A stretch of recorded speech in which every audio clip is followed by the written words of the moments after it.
High, কেমন আছো সবাই? আশা করছি সবাই খুব ভালো আছো আর আমিও খুব ভালো আছি। আজকে তোমাদের সাথে একটা নতুন রেসিপি নিয়ে এসেছি, weight loss healthy and tasty. সত্যি রেসিপিটা সত্যি খুব ভালো, তোমরা যদি এমনিভাবে করতে পারো। আমি এখানে চিকেন স্যালাড বানাবো, তার জন্য আমি নিয়ে নিয়েছি চিকেন, রসুন, পেঁয়াজ, গাজর, বিনস আর ক্যাপসিকাম আর রেড চিলি। আর এইটা আমি এখন রেডি করব। চলো দেখি কী করে রেডি করি। এখানে প্যান গরম করে এখানে কিছুটা সাদা জিরে ফোড়ন দিয়ে নিয়েছি। তারপরে দিলাম রসুন কুচি। তারপরে রসুনটা যখন লাল হয়ে আসবে তারপরে সব ভেজিটেবলসগুলো অ্যাড করে দিলাম।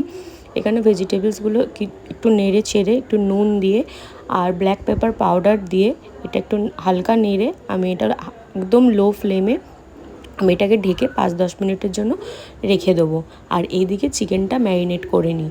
চলো, এখানে চিকেনটা ম্যারিনেট করতে গেলে আমি এখানে দিয়ে দিয়েছিলাম নুন, ব্ল্যাক পেপার পাউডার আর চিলি ফ্লেক্স দিতে পারো। আমার কাছে চিলি ফ্লেক্স ছিল না বলে আমি রেড চিলি পাউডার দিয়ে দিয়েছিলাম। রেড চিলি পাউডারও অ্যাড করতে পারো।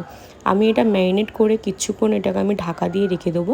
ততক্ষণ দেখা যাক আমাদের ভেজিটেবলসটা ওখানে কী অবস্থায় আছে। তো এখানে আমি ভেজিটেবলসটা হালকা ফ্রাই করে নিয়েছি। এটা আমার ভেজিটেবলসটা রেডিও হয়ে গেছে।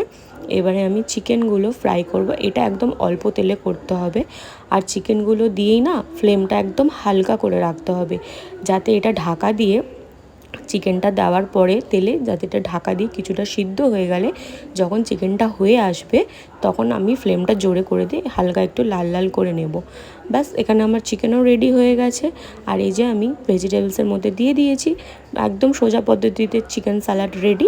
আর এখানে আমি কিউকাম্বার কেটে রেখে দিয়েছিলাম, ওটা তো আর ফ্রাই করা যাবে না। লাস্টে যখন চিকেন স্যালাডটা রেডি হয়ে যাবে তার মধ্যে কিউকাম্বারটা অ্যাড করে নিতে হবে। Then ready for dinner. So ভালো লাগলে লাইক কমেন্ট প্লিজ, আর সাবস্ক্রাইব করতে কিন্তু কেউ ভুলো না। Thanks for watching.